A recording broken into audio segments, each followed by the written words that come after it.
वृषभ राशि वालों, एक बड़ी दैवी शक्ति हमेशा आपके साथ रहती है। आपके चारों तरफ, आपके ऊपर हमेशा इसका साया बना रहता है। फिर आप दुनिया में, संसार में चाहे कहीं भी जाएं, यह हमेशा आपके साथ ही जाती है, लेकिन आप अब तक इससे अनजान हैं।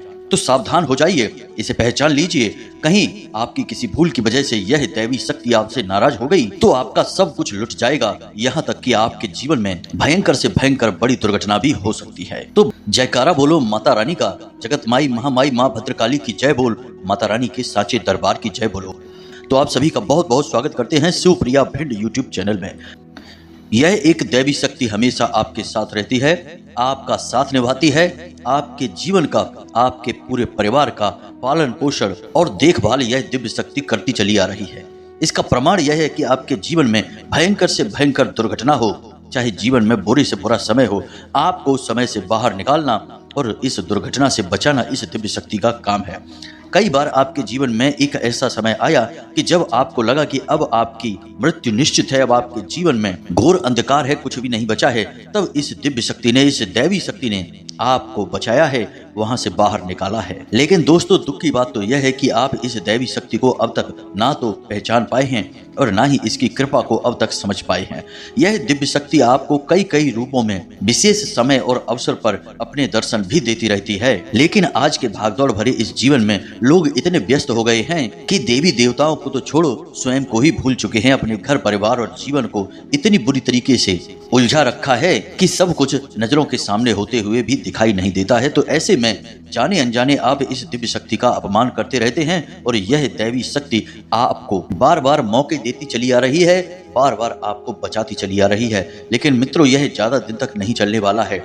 यदि आपने अब भी इस दिव्य शक्ति की अनदेखी की, इसका सम्मान नहीं किया, इसका पूरे विधि विधान से पूजा पाठ संस्कार प्रारंभ नहीं किया, तो हो सकता है कि यह आपको छोड़कर चली जाए। याद रखना मित्रों कि महाभारत काल में अर्जुन को युद्ध में विजय इसलिए प्राप्त नहीं हुई क्योंकि वह एक महान धनुर्धर थे, बल्कि उन्हें विजय प्राप्त इसलिए हुई क्योंकि उनके साथ स्वयं भगवान श्री कृष्ण की दिव्य शक्ति थी। इसी प्रकार अर्जुन जिस रथ पर सवार थे, वह रथ कभी इसलिए नहीं टूटा क्योंकि वह अर्जुन का रथ था, बहुत शक्तिशाली था, बल्कि वह रथ इसलिए नहीं टूटा क्योंकि उस रथ को संभाल कर रखना हनुमान जी का काम था। स्वयं हनुमान जी उस रथ की पताका पर सवार थे। तो कहने का मतलब यह है प्यारे मित्रों कि जब तक दिव्य शक्ति साथ रहती है तब तक जीवन में सफलता मिलती है, बचाव होता है, अनिष्ट और अनर्थ घटनाओं से जातक की रक्षा होती है। लेकिन कहीं दिव्य शक्ति साथ छोड़कर चली जाए तो यह जीवन नरक बनते देर नहीं लगती है। जिस प्रकार की कहा जाता है कि जब हनुमान जी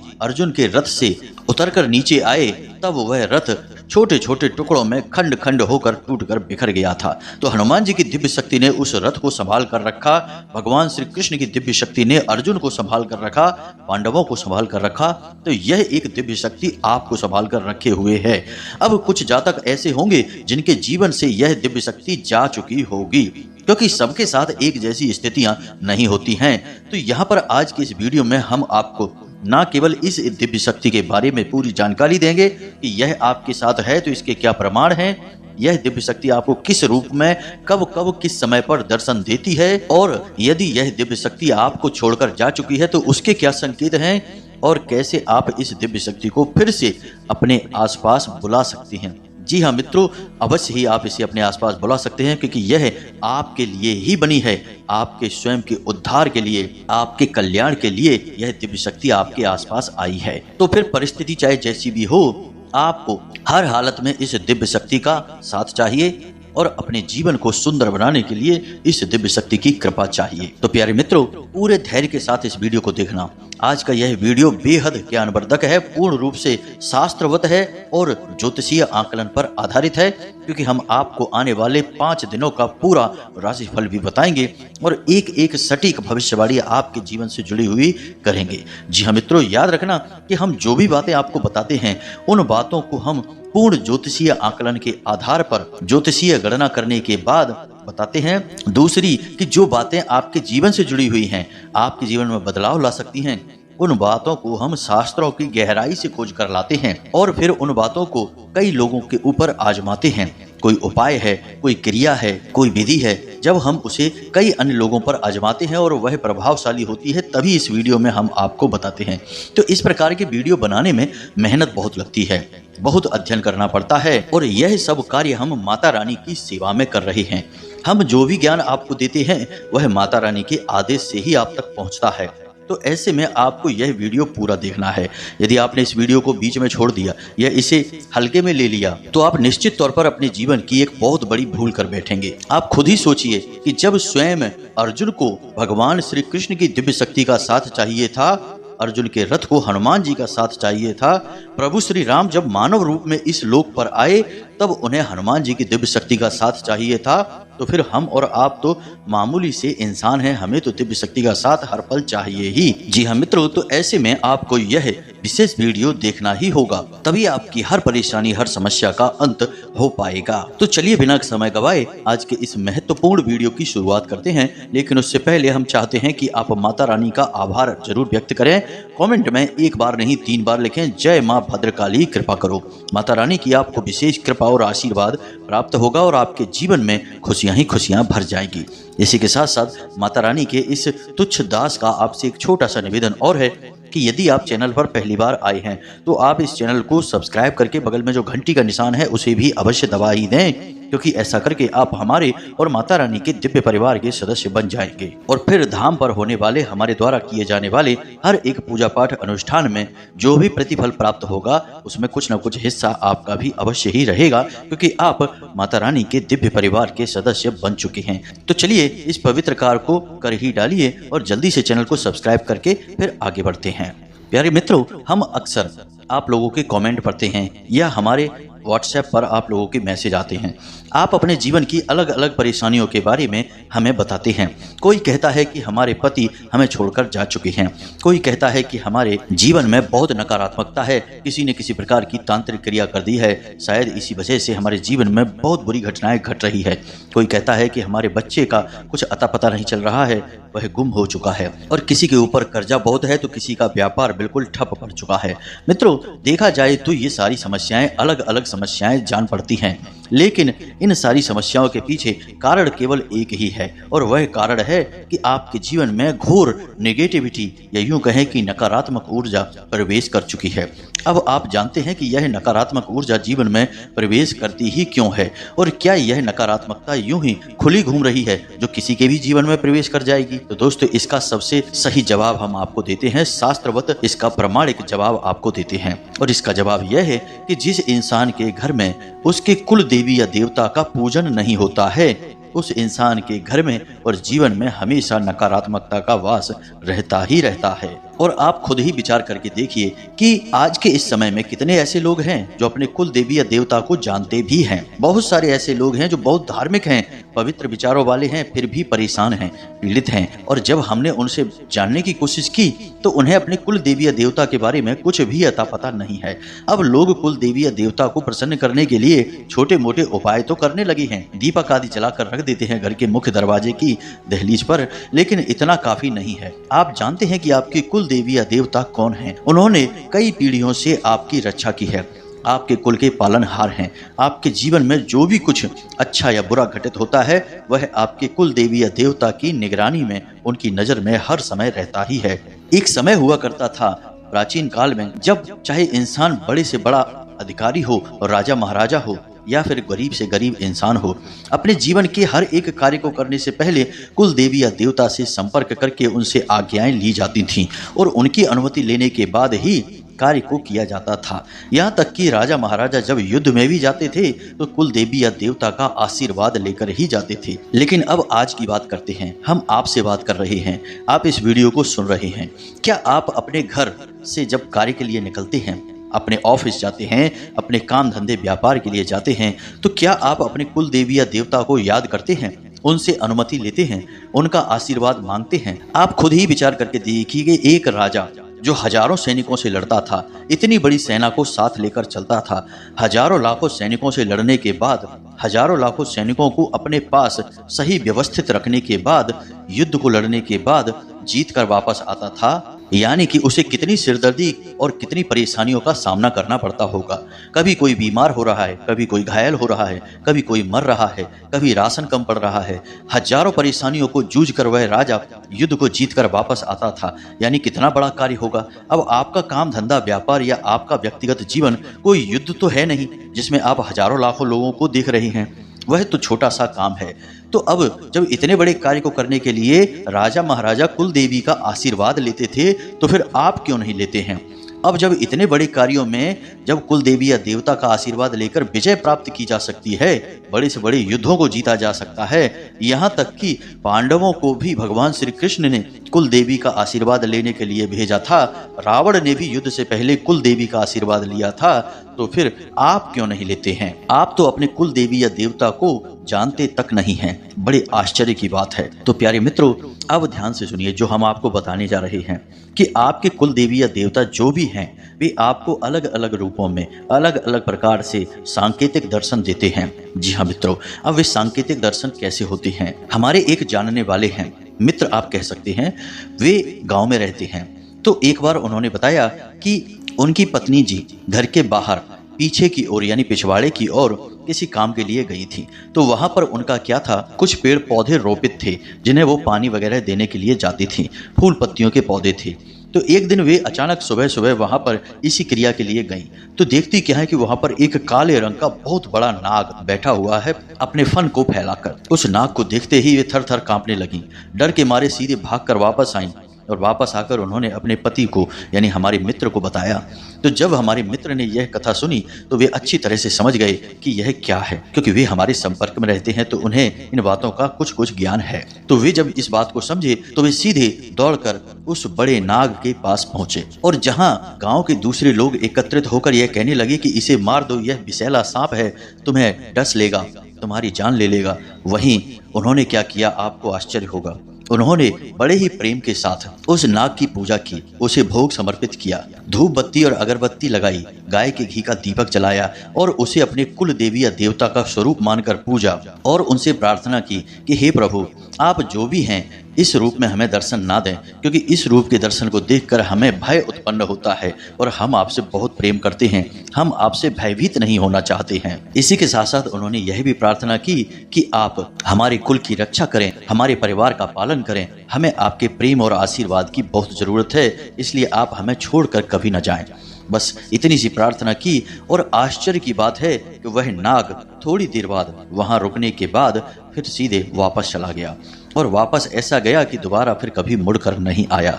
यानी कि आप खुद ही सोचिए कि वह कोई मामूली सा सांप होता तो क्या उसे कुछ सुनाई देता? मामूली सा सांप तो एक जानवर होता है, वह इंसान की भाषा कैसे समझेगा? लेकिन इस नाग ने किसी को ना तो डसा ना ही किसी को डराया, यह तो केवल दर्शन देने आया था और अपना काम करके चला गया। और उस नाग का कार्य क्या था आप खुद ही समझिए। वह असल में कुल देवी या देवता का स्वरूप था और जिस कुल की वह रक्षा कर रहा है, पालन कर रहा है, उस कुल को वह देखने के लिए आया था, यानी कि नाग के स्वरूप में। और जब कुल का परिवार का इतना सकारात्मक रवैया उस नाग ने देखा तो वह बिना किसी हानि पहुंचाए सीधे वापस चला गया। और आप यकीन नहीं मानेंगे कि इस घटना के बाद उनके परिवार में इतनी तरक्की हुई, इतना उनका काम धंधा अच्छा चला कि आज उनका व्यापार बहुत अच्छा है, लाखों करोड़ों में उनके लेन देन हो रहे हैं। और सबसे बड़ी बात कि उनके परिवार में गजब की शांति और सुकून है, आपस में बहुत प्रेम है और यहाँ तक कि उनके बच्चे भी बड़े आज्ञाकारी हैं। कोई कष्ट कोई परेशानी उनके घर में है ही नहीं, क्योंकि उन्हें कुल देवी या देवता का पूरा आशीर्वाद और संरक्षण प्राप्त हो चुका है। जी हाँ प्यारे मित्रों, तो यह होती है कुल देवी की शरण में पहुंच जाने से तरक्की और शांति की उपलब्धि या प्राप्ति। तो अब आप ध्यान से सुनिए, आप क्या कर सकते हैं। आपके जीवन में चाहे कष्ट किसी भी रूप में मौजूद है, चाहे उसका कोई भी आकार प्रकार है, लेकिन उसका मूल कारण यही है कि आपके ऊपर जो कुल देवी या देवता की छाया है वह ना तो आपसे संतुष्ट है और ना ही आप उसकी सही पूजा पाठ और संस्कारों के साथ में सम्मान कर पा रहे हैं। तो प्यारे मित्रों, आपको समझना होगा कि आपके कुल देवी या देवता किन रूपों में आपको दर्शन देते हैं। सबसे पहले तो हम आपको यही समझा देते हैं, कुल देवी या देवता जो भी होंगे वे सीधे आपके सामने कभी प्रकट नहीं होंगे, क्योंकि हम अपने इस शरीर की इंद्रियों से किसी भी दिव्य शक्ति को महसूस तो कर सकते हैं, लेकिन स्पष्ट तौर पर उसके दर्शन नहीं कर सकते हैं। इसीलिए महाभारत काल में भगवान श्री कृष्ण ने अर्जुन को दर्शन देने के लिए, यानी अपने विराट रूप को दिखाने के लिए, पहले अर्जुन को विशेष दिव्य दृष्टि दी थी और उसी दिव्य दृष्टि के आधार पर अर्जुन भगवान के उस विराट रूप का दर्शन कर पाए थे। मानव शरीर से और मानव इंद्रियों से दिव्य शक्तियों के दर्शन कर पाना संभव नहीं, और दिव्य शक्तियां भी ये बात अच्छी तरह से जानती हैं, तो वे अलग अलग रूपों में हमें दर्शन देती हैं। तो सबसे पहला स्वरूप है नाग का, यानी सांप का। सांप को दिव्य शक्तियों के सबसे नजदीक माना जाता है।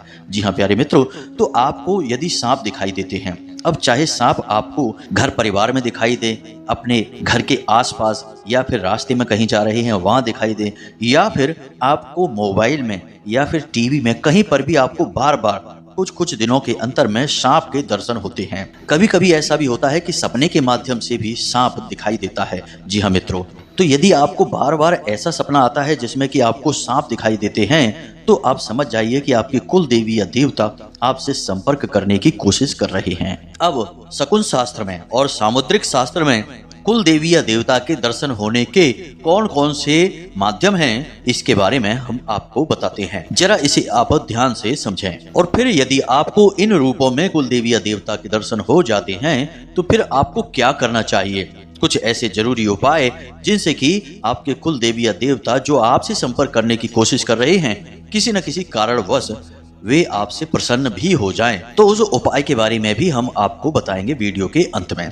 तो अब ध्यान से सुनिए कि शकुन शास्त्र और सामुद्रिक शास्त्र इस विषय में क्या कहता है। अगर आपके घर में, खास तौर से आपके पूजा घर में, आपको पीली छिपकली दिखाई देती है, जी हाँ मित्रों, पीली छिपकली यदि आपको दिखाई देती है, तो वह भी इस बात का प्रतीक है कि आपके घर में आपके कुल देवी या देवता का वास है, लेकिन आप उनकी अनदेखी कर रहे हैं।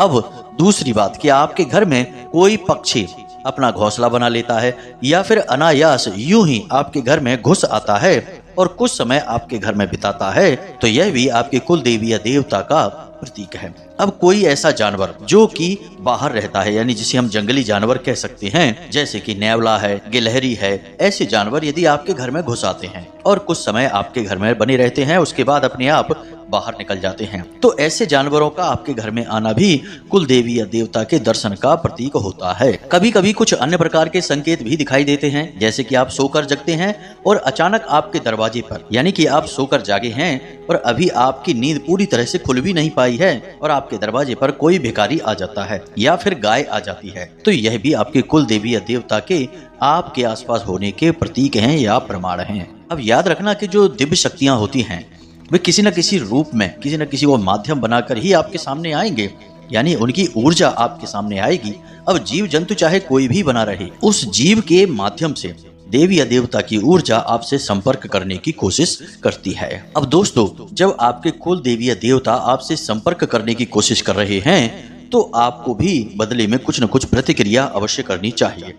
अब पहली बात तो यह है कि यदि आप अपने कुल देवी या देवता को जानते हैं कि कौन है आपके कुल देवी या देवता, तो आप उनका पूरे विधि विधान के साथ पूजन करिए, उनके नाम से मंदिर में प्रसाद चढ़ाइए, नारियल चढ़ाइए और कन्या आदि का भोजन करा दीजिए। इससे देवी देवता प्रसन्न हो जाते हैं। दूसरा कि अब यदि आपको यही नहीं पता कि आपके कुल देवी या देवता कौन है, तो आपको उन्हें जानना बहुत अधिक आवश्यक है। तो सबसे पहली बात तो यह है, हम आपको पिछले कई वीडियो में भी बता चुके हैं कि अपने घर के बड़े बुजुर्ग सदस्यों से बात करिए, परिवार के अन्य सदस्यों से भी इस विषय पर चर्चा करिए कि हमारे कुल देवी या देवता कौन है, उसके बारे में कहां से जानकारी मिलेगी। तो यदि आपके घर के बड़े बुजुर्ग इस विषय में कुछ जानते होंगे, तो वे आपको निश्चित तौर पर बताएंगे ही।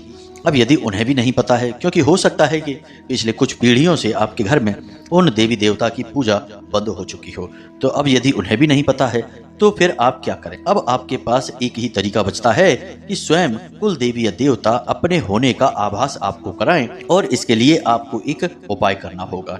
जी हाँ मित्रों, इस उपाय से 7 दिनों के अंदर आपके कुल देवी या देवता आपको स्वयं सपने के माध्यम से दर्शन देकर अपने होने का एहसास कराएंगे। यानी कि उनके दर्शन आंशिक भी हो सकते हैं, पूर्ण भी हो सकते हैं, या फिर सांकेतिक दर्शन भी हो सकते हैं। फिर उनके दर्शन होने के बाद आपको निश्चित तौर पर मन में विश्वास हो जाएगा कि यही आपके कुल देवी या देवता हैं। फिर आप उनकी पूरे विधि विधान के साथ पूजन कर सकते हैं। तो अब ध्यान से सुनिए कि उपाय आपको क्या करना है। शुक्रवार के दिन आपको बाजार से एक सुपारी लेकर आनी है, एक चांदी का सिक्का। अब यदि चांदी का सिक्का आपके पास नहीं है तो आप साधारण सिक्का भी ले सकते हैं, लेकिन सिक्के की पवित्रता बहुत आवश्यक है, तो उसे शुद्ध करना होगा। तो अब आपको सुपारी चाहिए, एक सिक्का चाहिए, थोड़ा सा सिंदूर और माता रानी के लिए लाल पुष्प और प्रसाद, और इसी के साथ साथ थोड़ी सी मौली और गाय के घी का दीपक। इतनी चीजों की आपको आवश्यकता रहेगी। अब शुक्रवार की रात को यानी कि लगभग 9 बजे के आसपास आप स्नान आदि करने के बाद अपने पूजा घर में आएं, और पूजा घर में आने के बाद एक आसन बिछाएं और उस आसन पर लाल रंग का कपड़ा बिछाएं। जी हाँ मित्रों, लाल रंग के कपड़े पर आपको ठीक बीचों बीच में सिक्के को रख देना है। सिक्के को रखने के बाद आपको गंगा जल से उसका शुद्धिकरण करना होगा। शुद्धिकरण करने के बाद में आपको उस सिक्के के ऊपर सुपारी रखनी होगी, और सुपारी को भी आप शुद्धिकरण अवश्य करें, यानी गंगा जल का छिड़काव उसके ऊपर अवश्य करें। अब आपने सुपारी को उसके ऊपर रख दिया है, अब सुपारी को शुद्ध जल से स्नान कराएं। शुद्ध जल से स्नान कराने के बाद एक टुकड़ा मौली का ले लें और उस मौली के टुकड़े को उस सुपारी के आसपास लपेट दें, और मन में ऐसा संकल्प करें कि हे प्रभु, हे माता रानी, हम आपको वस्त्र अर्पित कर रहे हैं। उसके बाद लाल रंग के पुष्प उस सुपारी को अर्पित करें।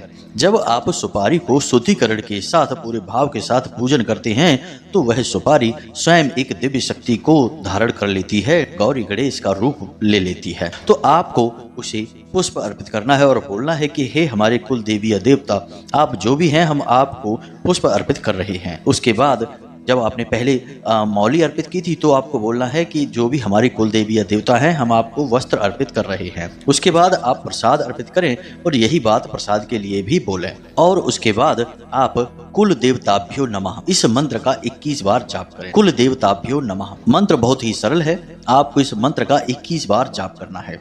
और 21 बार जाप करने के बाद आपको मन में ऐसा संकल्प करना है कि हे प्रभु, हे माता रानी, आप जो भी हैं, हम आपके बारे में नहीं जानते हैं, अज्ञानता बस हम आपको भूल चुके हैं, लेकिन अब हम अपनी भूल सुधारना चाहते हैं और हम चाहते हैं कि आप अपने होने का हमें किसी न किसी रूप में प्रमाण दें, एहसास कराएं, चाहे स्वप्न के माध्यम से, चाहे किसी अन्य माध्यम से। बस इतनी सी आपको प्रार्थना करनी है और जाकर सो जाना है।